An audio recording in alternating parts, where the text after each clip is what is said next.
So, mayong buntag mga igsoon, before ta magampo mo ato sa word, no? Ako day si, mapailaw sab ko, ako si Rodena Alota, nagasimba diya sa Metro Christian Fellowship under sa leadership o samang pastor nga mo si Lucilo Legaspi. No? So, ato ning pagsugdan no, ang pag-share sa pulong sa tumboy nga Diyos, pinagi sa pagampo. Ginoong Diyos, gamhanan ka nga Diyos, may gugmaon ka nga Diyos, maluluyon ka nga Diyos. Lord, salamat kayo, Ginoo nga. Sa kanunay, Lord God, ginaubanan minimo, Ginoo. Wala minimo gibiyan, wala minimo gipasagdan. Ikaw ang Diyos nagagiya sa tanan ng pagbuhaton, even sa mga tao nga nagatanaw karon, Lord God. Ikaw ang nagalid kanila, Lord God, aron makadungog sila sa imong pulong, Ginoo. O kiniilang ikinabuhi, Lord God, uban ang imong balanay espiritu nga mo'y magagiya, magatudlo kanila, Lord. Salamat kay Lord God, the Holy Spirit, kay ikaw ramang Diyod ang makapasabot ka namo sa pulong sa tungbuhi nga Diyos because you are the author of this Bible, Lord. Salamat kay Lord sa tanan-tanan, Ginoo. Angay ka pasidunggan, Ginoo, bisan pa sa mga butang nga dili maayong paghitabo sa mga tagkinabuhi, Lord God. You are still God, you are still on the throne, Lord God. You are still worthy of praise, Lord. We give you all the glory and honor and adoration in Jesus' name. Amen. Amen. So, sa makausab, mayong buntag sa tanan. Og salamat kayo kay ana punta para magpaminaw sa pulong sa atong buhi nga Dios. Kung nagalibutang diri sa kalibutan na masumhan ta no, na kanang mapura ra bitaw ta pamukhaon ta, pero kanira gid ang pagkaon sa pulong sa Ginoo nga dili gid ta masumhan igsoon. Kung dili mas ganahan na nun ta more basta makakaplag ta, no. And so karon kabalo kog daghan kay panghitabo sa kalibutan, no. Dili lang kay kani nga crisis gina-face nato diri nga sa atong syudad kundi sa tibuok Pilipinas and labi na pud sa tibuok kalibutan. Usay daghan mga pangutana, daghang kahadlok ang mo arise tungod na sa mga butang kay dili man nato kontrolado mo nang mahadlok ka. Pero mga igsoon, ako na karon naga-remind lang kanato no nga naatay Dios nga naguna kanato busa madaog yun nato ang tanang kahadlok sa atong kinabuhi, pinaagi sa atong pagtuo sa atong buhi nga Dios. Amen ba? So akong basahon ang word of God nga akong i-share karon, which is very timely sa atong situation karon. And this is the word of God para kanimo igsoon. Ingon siya sa Genesis 15:1. After these things, the word of the Lord came into Abram in a vision, saying, "Fear not, Abram, I am your shield and your exceeding great reward." So, maning pulong sa tumboy nga Dios. Kani siya nga word of God, mga igsoon, before nakigstorya ang Ginoo kang Abram, no? Before ani, naay panghitabo nga war nagiapilan si Abram, and then nakig-away siya. And after pud ani nga pulong nga gistorya sa atong buhi nga Dios is nag-offer ang King of Sodom sa mga goods, bitaw kinakadaog man sila. So, nag-offer siya goods kang Abram. Unya, gi-reject ni Abram. Kaya ang point niya, basin makaingon ka nga, ikaw mo'y nagpadato ka nako. So, nag-activate niya yung pagtuo. And after that, kung ang word bitaw ni Lord, dire mga igsoon is that, naka-realize lang ko ba kay, ang word manggod ni Lord kang Abram, after adto is that, fear not. Dili ba mo storya ang Ginoo kung dili siya tinuod sa atong life, baka na murag wala na tawag experience bitaw. And actually murag nakuan ko ba nga nahadlok si Abraham. Wow, grabe kayo murag.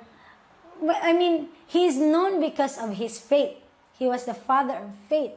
Pero murag first time murag makayo ko nga mahadlok day siya. Murag feeling na ko manggod kay perfect kay siya, kanang faithful. Grabe kay siya ka madasigon sa Ginoo. Grabe pagtuo. Grabe mo obey sa Ginoo. And then, to think, murag, nakuha ni ba nga pag ko fear not? So, nahadlok day si Abraham. But, kabalo mo igsoon, as a Christians, we will never be known of our weakness, but we will always be known because of our faith. Tungod sa itong pagtuo sa Ginoo, mo nang makapaila ka na to. Dili magpabilin. We are not going to be known for our sins, but because of our faith sa Ginoo. David, wala man siya giila as a man adulterous nga kanang yang gibuhat bitaw nga dili maayo yang gikuan giilog si si Bathsheba, and then in the sense na makak siya, and then nakapatay siya kang Uriah, bitaw, he wasn't known for his sins. After siyang life, in totality, he was known for the sake sa tanan, kaya nakasulat sa Bible, he was known as a man after God's own heart. So, diha igit sa atong pagtuo sa atong buhi nga Diyos may igsoon, mo nang magpabilin. Our identity is tied up in our relationship with God through sa atong faith ra gyud na mga igsoon here known. So, mura grabe kay siya nga left gapon sa ako bakit because mura makaingon bitaw ko nga ako na gyud pinakahugaw nga tawo, ngilagay ko hugaw ko huna-huna, naghandi ko sala, pero it is very comforting to know that bitaw si Abraham bisan mahaglukon siya, pero makita bitaw nako grabe kay siya mo-obey ni Lord, and after ana gyud ang yang weakness kay murag dili na bitaw nimo makita kayo because ang makita nimo kay kung unsa gid siya diha sa Ginoo. And mo pud na sa ato ang mga igsuon. And faith is not the absence of fear. It is overcoming fear. So mo na siya ang point sa faith, no? And akong paghisgutan karon sa atong mga igsoon is that faith overcomes fear. Kabalo ko nga daghan pang hitabo sa atong kinabuhi karon. And for example si Abraham, no. Pero dako naman ako bang nahadlok siya sa diyan gikadlukan. Kung imong tan-aw ng premise atong niagi nga mga verses sa chapters sa other chapter, kung ato nang basahon mga igsoon, makaingon ta nga abasin nahadlok siya kay siguro fear the future kung asa na siya magkuwag-kwarta, kung ano, bitaw wala ta kabalo kay gabiyahe man siya and for a fact nga nahadlok gid siya. Mo bitaw ningon ang Ginoo saya ayaw kahadlok, no? So, na siya kahadlok. Ikaw igsoon, no? Wala ko balo sa imong giagian karon na ba kay mga atong circumstances pa lang daan sa paggawas pa lang nato mga balita nga atong gakadunggan nga na diri sa Cagayan de Oro City, murag local na ang transmission, so imong fear gid mahadlok ka not tingali for your sake, sa dili tingali sa imong kugalingon pero sa imong pamilya kung namoy mga anak, namoy mga bata, murag mahadlok ka nga, oh my God, ang safety nila, ang ilang future, wala nang eskwela, unsa na lang ang trabaho, wala yung pagkaon. Siguro karon na time magpatong-patong na imong problema, nagpatong-patong imong problema, napay uban diha nga naay depression kay tungod sa naundang ilang trabaho, wala sila ikahatag sa ilang pamilya. I mean, naay mga balita karon no nga gagawas nga naay mga nag-suicide tungod sa kapobrehon. May so and dili man gid na nagpakamatay sila katungod sa pobre kay sila, nahadlok sila kung wala na sila ikahatag, wala na sila ilaha, no? So mo nang dire gikan tingali sa ato ang kahadlok man gud is when we focus on ourselves and on men, pero faith is focusing on God, on what He is capable of doing. So kinahanglan di ay mga igsuon para dili ma-activate ang fear sa atong life, i-shift nato atong focus sa Ginoo. Mobitaw na niingon si Lord kang Abraham nga, fear not, I am. So, munang word ni Lord, murag i-shift niya ang attention sa dili sa laing butang ko, dili sa iyaha lang gyud. So, how can we overcome fear? So, nakoy tulo ka butang nga akong paghisgutan karon kanato mga igsuon, no? Nga naot na makatabang gyud sa ato ang paglantaw o sa atong pagpadayon diha sa atong buhi nga Dios. So, ang una mga igsoon is that know God. Ang pagtuo nga makapilde sa kahadlok is ang pag-ila sa atong buhi nga Dios. When I say no mga igsoon, this is more of a relationship. Relationship ni siya. Nga imong pag-ila diha sa Ginoo, siya pod ang Dios nga na powerful kaya mailhanin mo siya ba and diya ka makasalig. So ang unang nako nga point in order that our faith overcomes fear kay namang gipagtuo man gyud mga igsoon. Bisan pangutalon nimong kinsa-kinsa nga mga tawo na minsan tuo man ko pero ang kinahanglan nato is kanang pagtuo nga makaluwas, kanang pagtuo nga buhi na naginhawa o dili patay kinay pagtuo nga patay. So busa ang faith nga mo-overcome sa fear is that know God. Mao na siya igsoon ng pinakauna. So unsa man nato pag ila ang atong buhi nga Dios? We can know God through Christ Jesus our Lord and Savior. He is the image of the invincible God. Pinaagi pud sa pulong sa atong buhi nga Dios. So diha pud nga part makailata sa atong buhi nga Dios, and siya pod ato maalagaran gyud, no? So through His Word, through knowing and remembering Christ, through sa iya pag-study sa iyang Word, through sa atong mga pag-ampo, pinaagi sa atong pagtuman. So ang una is that mailhan magyud nato si Ginoong Hesus, kay di man nato siya makita face to face, but we have the witnesses of those who have seen Christ and know Him. Pinaagi sa Word of God. Pinaagi gid sa Bible, mga igsoon, no? So, study it. Success is there, prosperity is there sa atong pagtuon sa pulong sa atong buhi nya Dios. No? So, study gid mga igsoon. Meditate on His Word day and night, ug ayaw gyud undanga ang pagtuon sa iyahang pulong. No, kaya ang problema mangud sa ato mga igsoon, imbes nga atong responsibility is to increase our faith, kung makababisi na kita sa mga butang sa kalibutan, ang mahitabo is mas daghan atong buluhaton sa kalibutan kaysa makalimutan din sa atong buluhaton sa Ginoo, which is atong devotional, atong relationship sa Yaha. Dili na nato na mauna, mamubuo na atong prayer life. Ug kabalo mo mga igsoon, what good comes out of this COVID is that God is trying to kanabitang gina-build up ta niya sa atong faith sa Iyaha, atong relationship sa iya. Nga naman, pag nanay COVID, dito na nga time bitaw na nga undang na ang eskwela, so taas na kay kag time sa Ginoo, mga estudyante wala naging may hinungdan dahilan bitaw nga wala ko kabasa sa Bible kay grabe kanang busy jud kay sa school na pero karon wala na. Sa trabaho pod, either kung whole week manggali ka na trabaho, kung frontliners ka, naman sa uban, kanang ang tendencies is that schedule naman, so masayo na mo mahuman sa trabaho, na nagid mo time bitaw gid sa pagpamalandong sa pulong sa Ginoo, o kanang sa uban pod skeletal, so ilang pag-office kay MWF na lang, or the Wednesday, Thursday, Friday na lang, so taas na gid atong time mga igsoon sa pagtuon o pag-ila sa Ginoo. God is allowing us to build relationship in this crisis. Karon nga time, no, ginatugutan ta sa Ginoo nga mag-build up sa matag relationship, dili lang kay sa atong pamilya, labaw sa tanan sa Ginoo gyud mga igsoon. Kay mo man gyud na ang mag-matter gyud sa atong life gyud. So, know God. Tuon ang pulong, no? Kay ang pulong mo man nga time nga mamati ta sa Ginoo. And dili bitaw sa kalibutan mga igsoon, wala gyud mahitabo nga maayo kanato kung maminaw ta sa kalibutan. Pero kung maminaw ta sa Ginoo, igsoon, ang yang pulong kinabuhi, ang yang pulong kamatuoran, ang yang pulong kaayuhan, ang yang pulong spirit and truth and life, tanan natong gikinahanglan naa sa yang pulong.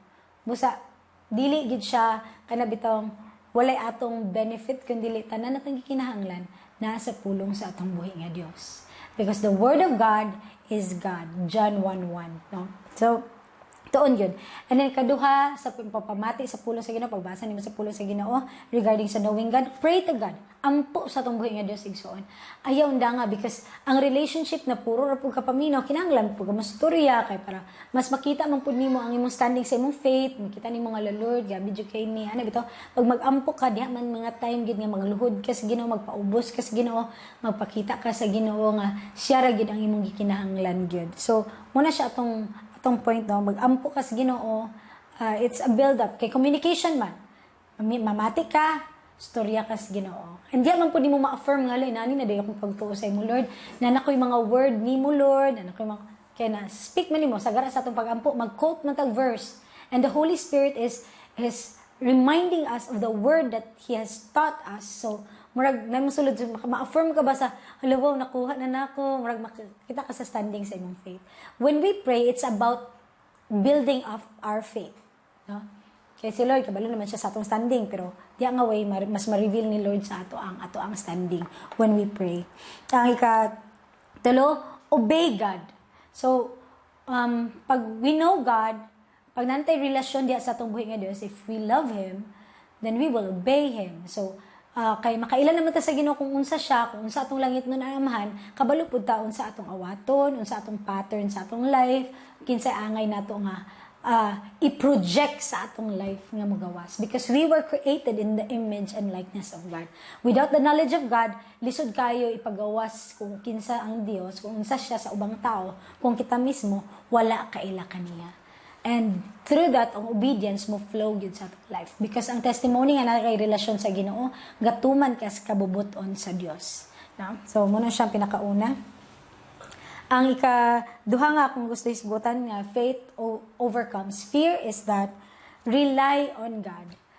Kinahanglan imong confidence, ang imuhang pagsalig naa sa atong buhi nga Dios. No, muna siya ang turning point. You need to trust God. Ang kalimang kung pagsalig sa Ginoo maisod ka na mo rely ka sa iyaha is kuming kag trust. Dali ra kay makaingon na makasalig ka kung maayong butang. Pero kung dili na bitaw maayo, kanang bitaw night time sa dili na to masabtan ang mga panghitabo sa atong kinabuhi, all the more mas diha ma-challenge ang atong trust sa Ginoo, mas ma-reveal kung unsa ang standing sa atong faith sa Ginoo. Can we trust Him even in times na dili na to masabtan? Daghang mga panahon karon nga siguro na mga Kristohanon uban diha nga nagtuo ko Ginoo pero wala ko pagkaon karon, unsa man ni nga nangalagad na tas Ginoo, daghan manon kay tao mang kontra nato inana bitaw, pero are you willing to accept the will of God in everything sa imong life? Kay pag masaligan nimo si Lord sa kanang circumstances, you allowing Him nga gina-process na niya sa atong life. Life is a process, life is a battle. So, ang pagsalig sa Ginoo dili lang gid sa maayong butang, but especially pod mas matest ang atong pag-trust sa Ginoo kung in times of suffering naa lang gihapon ta nagakupot. Matud pa diri sa bersikulo nga akong gibasa ganina sa Genesis 15:1. Ingon ang Ginoo sa tumboy nga Dios, ingon ang Ginoo sa kang Abraham, "Fear not, Abram, I am thy shield." So kanang nga way bitaw nga I am thy shield is kabalo ka kung unsa ang Ginoo. You know His power, you know His capabilities, you know He's the giver of blessings. Kabalo ka siya imong protection. So kinahanglan murag mo rely gyapon ka sa Ginoo bisan pa sa circumstances nga giagian nimo karon sa imong kinabuhi. No? It is relying on God and trusting on God. And sa pag-rely sa Ginoo, diha pod matest bitaw ang atong obedience sa iya. Kay it is expected nga maayo imong ibuhaton sa ubang tao kung maayo nga panghitabo sa imong kinabuhi. But ang trust, ang pag-rely nato sa atong buhi nga Dios, mas matest kung makabuhat ba tag maayong binuhatan bisan pag dili na maayong gapanghitabo sa ato. For example, gitagaan, wala ka gitagaan o ayuda pero igo-igo ra imo ha. Tapos napagig kay mga silingan na wala gi ilaha. So, murag matest imong faith mga muhatag ba ko? Mubuhat ba gyapon kag maayo? Because relying on God and trusting on God is to continue in doing good things. Magpadayon jud ka sa pagbuhat sa maayo. Padayon ka sa pagtuon sa pulong sa Ginoo, magpadayon ka sa pagbuhat sa maayo. Relying on God leads us to good works. Kung tinuod ta nagsalig ug giput na atong confidence sa Ginoo, dili ta mag-take on revenge or anyone, dili ta maghuna-huna sa kadautan sa ubang tao, rather we pray for them and do good things for them. Diha mas makita ang reliance nato sa Ginoo. Kung bisan dili na may panghitabo sa ato, maayo lang gyapon ang gagawas sa atong kinabuhi. So, rely on God is magpadayon jud ka sa maayo. No mo gina siya ang point gyapon sa pag-reliance. And putting your hope on God. No kung mo rely ka sa Ginoo, bisan pa sa negativity nga napanghitabo karon, mag-still hope lang gyapon ka, maglantaw lang gyapon ka sa kamaayo gyapon, mag-expect gyapon ka good things. Mao man ang faith. Kana bitaw mag-expect gyapon ka sa nag-hope gyapon ka sa bisan wala pa nimo nakita. No inana ang pagtuo. So kung aside sa pag nag-rely ka sa Ginoo, maayo imong binuhatan. Pag nag-rely ka sa Ginoo, ang before gid nga maayo imong binuhatan is maayo gid gyapon imong kinaiyahan. Maayo gyapon ang imong pagdala sa imong self. Dili kay kung wala na iko nalungkot na lang gyud ana bitaw. Kun dili, all the more mas kabalo ka mo project because God is very good. No, nakabasa ko atong book ni John Bunyan bitaw. Ingon siya didto. Kanang naay duha ka character didto, si Hopeful ug si Christian. And ang nahitabo is hapit na sila sa celestial city, which is mo na siyang heaven lugar. So hapit na sila sa ilang dagan niya na may murag river man ata na river tubig, you know. So mura sila og nagbaklay sila sa tubig, silang duha pareho sila bakas tubig. Kinahanglan nila motabok sa river para makadto sila sa celestial city. So nahitabo is si Christian pareho ra sila river nga gitabok ni hopeful, pero si hopeful wala na lunod. Pero si Christian gakalunod. Siya nga alalaw makayo. Grabe, negative na rin kayong gasulti niya. Gagawa siyang baba, di na niya kaya, bitaw. Pero si hopeful kay, wow, I'm almost there. Ano na siya, pero wala siya na drown, bitaw. No? Kana bitaw, bisan pag unsay mga kusog sa agos sa tubig sa imong kinabuhi may igsoon, ang tao nga nagalantaw kanunay sa Ginoo di gyud malunod sa unsang tubig moabot sa ilang kinabuhi. Kay naman kay panglantaw nga God is good, God will supply, God will do it. Kaya ang faith mo ba na? Believe, ask and believe that you have received it and it will be yours. So, ginagi sa pagtuo na siya, pagsalig nato sa Ginoo mga igsoon. No? Padayon gid sa pagsalig sa atong buhay nga Dios. And ipadayon ang imong kinaiyahan nga kanang attitude nga Christ-likeness, which mo na siya ang another point, no? Nga at ang atong character Christ-likeness. Sa pag nag-rely ta sa Ginoo na maapektuhan gid ang atong kinaiya, that we are joyful, hopeful, faithful, no? Makita na sa atong pagkinabuhi nga bisan unsang kasakit, malipayon, kaya nagyan ang Ginoo, rejoice in all things, rejoice gid ta, magmalipayon ta diha sa Ginoo. So kita pod mga igsoon, kinahanglan mo gid na siya atong buhaton. So rely on God, and ang goal sa tanan gid mga igsoon is that we may become like Christ. So sa atong pag-rely sa Ginoo mga igsoon, nagsalig ta nga ang Dios matud pa sa Romans 8:28 that all things work together for good for those who love God and for those who are called according to His purpose. Matud pa sa verse 29, ana, kanabitawang gina-conform ta sa image sa iyahang buhi nga anak, sa iyang anak nga mo si Ginoong Hesus. So, kailangan day mga igsoon, tanaw na to ang tanan niya na ay katuyuan, na ay purpose. When we rely on God, we see the purpose in everything. And we know that the end is always good para kanato nga nagatuo sa atong buhay nga Dios. And mao na siya ang sa kabutang nga maka-overcome gid sa kahadlok sa atong kinabuhi. Di ka madala sa balod. Moingon ka nga maayo gyapon ang Ginoo, declare jud ka na mga igsoon bitaw. And faith will overcome all your fears. No, akong basahon sa Romans 8 matud pa diri. And we know that all things work together for good to them that love God, to them who are called according to His purpose, for whom He did foreknow, He also did predestinate to be conformed to the image of His Son. So, manang point ni Lord, mahimutang makonform ta sa image sa atong buhi nga Dios. No? Manang ginaalaw niya ang process sa atong life nga naagi mga kasakit, naagi mga sufferings, gyud na mo abot sa atong ginabuhi, but naan na siya katuyuan. At kung nanay katuyuan, ang purpose ginana is we are projecting the image of Christ sa atong life gyud. And mo nang gusto ni Lord gyud magawas sa ato. And diya makita ang reliance gyud sa atong buhi nga Dios ba nga. Kung nagsalig ka sa Ginoo, bisan unsay moatubang sa imong kinabuhi, ang pagsalig nimo sa Dios tinuod gyud ug makita gina sa imong pagkinabuhi. No? Rely on God. So ang tulo dayon nga gusto nako paghisgutan ng faith nga mo-overcome sa fear. Pinakauna, ang faith nga mo-overcome sa fear knows God. Kani sila tanan akong hisgutan igsuon, dili ni sila bulag-bulag. They are as one. So mo ni siya nga faith akong pasabot nga faith nga mo-overcome sa Ginoo, nakaila sa Ginoo.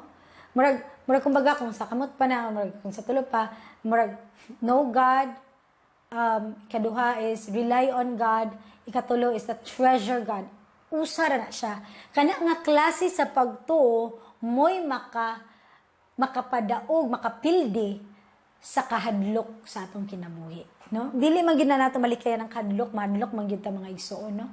Dili man pwede nimo ignon ang tawo nga nakakita og bear nga kahadlok niya, daw ko ang yahang kuan kay kita mi siya bear nga nidagan sa iya, mayon siya di ko mahadlok. Mahadlok man jud ka. Pero nana sa imo kung ma-overcome ba gyud nimo. But God has designed us to overcome the things of this world through our faith diha kaniya, no? So, ang katulo na ko nga point sa faith that overcomes fear is treasure God. Labaw sa tanan mga igsoon, walay laing bililhon diri sa kalibutan kundili ang atong pagtuo diha sa atong buhi nga Dios. So, matud pa sa statement niya diri ingon ang atong buhi nga Dios, fear not Abraham, I am thy shield and thy exceeding great reward. So at the end of the day, si Lord gud bitang doesn't matter si mahitabo sa atong kinabuhi. Basta ang importante na ay Ginoo sa atong kinabuhi. Nga atong pagtuo, atong giatinman. Murag ako magmakita na ni Maigson ba? Two situations, two statements sa atong life bitaw nga mahitabo nga. Pwede nga, night time sa atong life nga, si Lord ang atong great exceeding reward. Siya atong shield, atong protector, pero siya pod ang the only satisfying thing sa atong life gyud. Kaya madawat nimo tanan basta lang kinahanglan Ginoo. Mura bitaw for example, kung wala gitugot ni Lord nga magka-COVID ka, gi-protectionan ka na sa Ginoo. He is your shield. Pero kung gi-allow sa Ginoo ang circumstances nga nagka-COVID ka mga igsuon, it is because through din sa imong life, mapagawas that God is your great exceeding reward. Murag makita bitaw nga, to live is for Christ and to die is gain. Di man makita ang worth ni Lord pag in times bitaw nga walang-wala na jud ka. So makita ang sitwasyon ana. But we know that God is still our shield in times nga siya ang atong great reward. Kay kabaluta, at the end of the day, this is just flesh. Mamatay man gyud tang tanan physically speaking, but spiritually we will be with the Lord. So giproteksyonan niya ang kaluwasan nga gihatag niya sa atong kinabuhi. Mo na pinaka-importante. So dira nga point bitaw day exceeding great reward, makita nato kung unsa ang pinakabililong butang sa atong kinabuhi igsoon. No? So kung mayon kag the great exceeding reward, God allows us to suffer because in a sense makita nga si Lord gyud ang makita ang position ni Lord sa atong life bitaw nga unsa di ay siya sa atong life. Kay daghan ba mga tawo, mga Kristiyanon, mga igsoon nga nagtuo sila sa buhatong buhi nga Dios. Tapos pag times nga kasakit bitaw mga igsoon, mutalikod ra pud sila sa Ginoo. Kinakita bitaw nga kung nay kasakit, di nila maantos bitaw gid nga Lord, mas desirable ka. Kung dili makita nila kay mas lahi nga butang ang mas desirable sila. When we suffer and when we still believe in the Lord, we ginamagnify nato siya sa atong life. Siya ang mas napasidunggan. Murag siya ang nahimong bililhon kaayo sa atong kinabuhi. Kung kita magapadayon sa pagtuon o pagpadayon diha sa atong relasyon sa iya despite sa kasakit nga atong giatubang. No? So, padayon gid igsoon kung sa magaling ng mga kalisdanan nga imong giatubang karon, knowing that gina-reveal pud nato sa uban ug sa atong kaugalingon unsay position sa Ginoo sa atong life, and it is showing us unsay worth ni Lord sa atong life. Gina-show niya kung unsay treasure sa atong life gyud. So, at the end of the day, mura ra bitaw na siya ang life manggod mga igsoon sa akong pagsabot is that we live what God wills for us, ending up willing what God kana bitong gustuhon nato ang gusto sa Ginoo sa atong kinabuhi. Proteksyonan kaniya or tagahan kanyang mga kalisdanan, it doesn't matter, basta kay siya ang bililhon sa atong kinabuhi. Dili atong lawas kay for example, nanay time nga lugar nga torture na ta sa atong life tungod sa atong faith, mubarog ba kasi imong life or imong faith? So unsa man imong pilion, no? So diha bitaw gid makit-an kung unsa gid ang ato ang hari o kinsa gid Ginoo sa atong kinabuhi, especially in times nga sakit na kayo sa atong part yun. Kana murag impossible na bitaw kayo pero nagpagtuo lang gyapon ka sa Ginoo, diha mapakita nga bililhon ang Ginoo sa imong kinabuhi, no? So kay dili man nato makapasalamat sa Ginoo kung dato bitaw gyud kayo ta kanang ay salamat sa Ginoo, pero kung wala na ka, would you still believe in God? Kung pray ni Job ba kanang dato na kay ka nga lagad kasi Ginoo perfect kay ka nya paghuman kay ay nangamatay imong anak, imong business na down pa, daghan pang panghitabo nga dili maayo, imong lawas daot-daot pa ka, makadayeg pa ka kas Ginoo. Will He still be valuable to you in times nga dili nakakasabot? Diha man makita unsay worth sa Ginoo sa imong life, and that kind of a faith overcomes fear. Yun naman, di makamahadlok unsay mahitabo sa imong lawas. Kabalo man ka nga, lawas raman ni, kabalo man ko asa po ko padulong. No? Ang kabalo ko, nga, ang ako raman pong gipangandoy is makita gid atong buhi nga Dios. Murag ana bitaw makita na. So, mo nang gusto makita sa Ginoo because nga naman, treasuring God is magnifying, kung unsay mong gina-treasure, you are actually magnifying what you love. kung unsay mo gi-treasure mo na yung gigugma. And God is concerned of what we love because ang first and greatest commandment niya, love the Lord your God with all your heart, with all your mind, with all your soul. So, higugma gid ang Ginoo. Ang faith nga maka-overcome sa fear loves God deeply. Mo na, grabe ang gugma sa Ginoo, mo nang bisan unsang kahadlok nga naa sa kalibutan. He knows God, he loves God, and he will continue in the Lord. Ana bitaw gyud. So, mo na siya nga faith. So, higugma ang Ginoo. Kung tinuod ka nag-treasure ni Lord, love him. How do we know that we love him? Sa pagkabalo pud sa uban nga nahigugma ta sa Ginoo, pinaagi ra pud sa atong obedience, sa atong pagtuman sa iyang kabubuton sa atong matag kinabuhi. No, so kinahanglan atong reliance sa ang atong gugma sa Ginoo mo take deeper gyud mga igsoon. And kaning gugma mga igsoon kung pasagdan lang bitaw ni nato, pwede gini mawala. Busa nurture and build up your relationship with God gyud mga igsoon. So love God and value God. Mo to kung gi-value nato si Lord tinuod, mulahutay gyud ta bisan sa mga kasakit sa atong kinabuhi.